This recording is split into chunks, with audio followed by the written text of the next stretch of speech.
I'm Tyler and I'm 13. We're going to be talking about hammocks and hammock camping today. The cool thing about hammocks and hammock camping is you can start off pretty cheap and then work your way up and add to your system. So what I've got here is a Turk single-man hammock. It's really lightweight and I like it, with my suspension being a whoopee sling. So is this a suspension that came with it? No, it is not. Okay. I worked my way up to this. So we've added this kind of as an aftermarket. It's kind of a cool setup. We won't get into all the details here, but it's more lightweight, a little bit more versatile. The whoopee sling is this portion right here. And like I said, we won't get into too much detail, but it allows you to make adjustments really quickly and really easily. What's this cord that you've got, this line coming across the top here? So this line is called a structural Ridgeline, and it helps keep the sag on your hammock the same no matter if your suspension is tight or loose. So no matter how tight you have to hang the rest of it, it keeps that nice, in fact, look out, I'm gonna kind of go with my finger, that nice sag in there, which is what helps make it more comfortable. Okay, so one of the first things you'll realize when you sleep in your hammock is that your butt and shoulders get cold. The reason is because you're up off the ground and the air gets under you and it cools off your butt and your shoulders. Butt and shoulders is also kind of a compression point in your hammock. Like your hammock insulation kind of compresses and it makes it so it doesn't work as well. So yeah, as soon as you start sleeping in your hammock, you start realizing, holy cow, I'm getting cold. My butt and my shoulders especially are getting cold at night. Awesome. So what have we got here then? This is called an underquilt. What underquilts do is they're pretty much like a blanket, but better for underneath your hammock. So they clip on to your carabiners, and then they go underneath your hammock, and it keeps the warmth in better than you're sleeping. So it kind of insulates your butt between the cold air that's going underneath you and the hammock, right? So it creates a buffer zone between the air and you. While you're sleeping in the hammock. Awesome. So this is the underquilt from AYAMAYA. It's a single man underquilt. And you can see it compresses down pretty well here. And let's open it up and look it up. Show us how it works.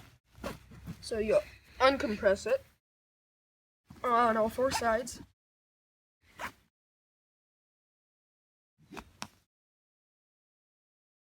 Cool thing about these compression straps is that they're sewn into the bag itself. Yeah. So you don't have to worry about losing them. Not going to lose them. They stay in the right spot to be able to recompress. So this one comes with extra extra set of carabiners. Yeah, a little heavier duty. So yeah, so depending on what your needs are, you can swap it out for the beefier set or just keep here's the smaller ones you can see. Which we've used it with these and it worked great. And they're pretty strong too. Yeah. So what you're gonna do, you're gonna lay it out. Open it up so we can see the shape of it. Actually, no, just keep it folded, but like kind of the half shape of it. So you can see it's kind of shaped like the hammock, right? It's shaped kind of like a banana-ish.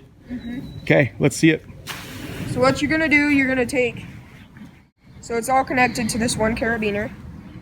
You clip the carabiner on. Hang on, I'm gonna help you out here. Hold on.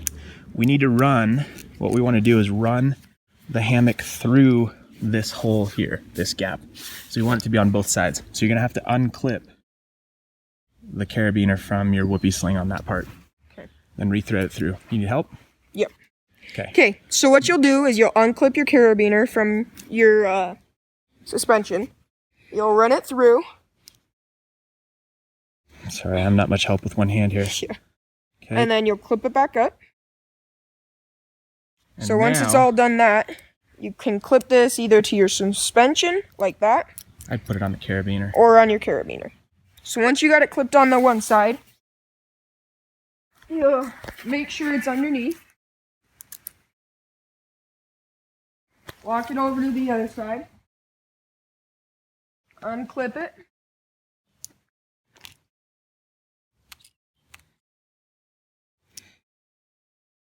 Here, I got this for you. Main thing is we want that hammock running right up the middle. Yep. Get back on.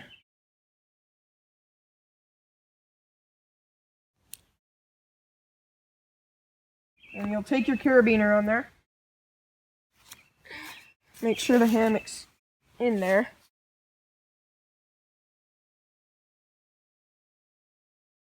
Just strap the carabiner. I guess it's 2 carabiners, could work either way. Okay, beautiful. Okay, so back up and let's just look at it real quick.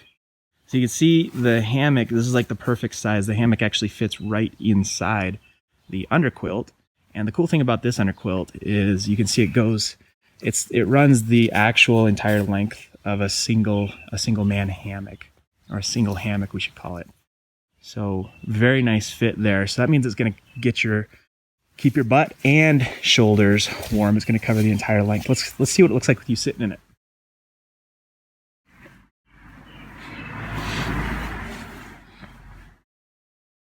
Now, we're going to give you like a little pro tip, and this is cool. Actually, stay there, Tyler. Oh, you going to take your shoes off? Yeah, take your shoes off. That's fine. It's a sign of a veteran hammock camper. Never put your shoes inside your own hammock. Okay, so go ahead and lay down in there like you would if you're actually going to be going to bed. So another thing you want to do is make sure your hammock is centered over your butt so that it doesn't, like, if you roll over, it doesn't, like, slip all the way out. But the thing is with this one is it's pretty hard to do that. Cool. Okay, so get in there at the angle like you were before. Now this is the pro tip I'm talking about. If you really want to have a comfortable night's sleep in your hammock, you want to sleep at an angle. So you can see I'm going to kind of come this way. And as you can see, if we use the Ridgeline kind of as our center point, which it is, Tyler's sleeping across at an angle. That makes it so you can sleep flatter, and it's much more comfortable. It's a beautiful sleep. So I've been experimenting with a few different underquilts, homemade ones. I've seen some super expensive ones, and some of these. And the ones I've liked the best so far, this one, because it's got the really nice shape that stays right there, and it's tight to the hammock, so you're not worried about it sagging down and then not actually helping. Yeah, because if it sags down too low, then you don't. It's pointless at that point, right? And it goes the full length of the hammock. It comes all the way up. So I should point out these shock cords are kind of what helps keep it At the same angle. taut up, tight up against the hammock, tight enough. Very cool.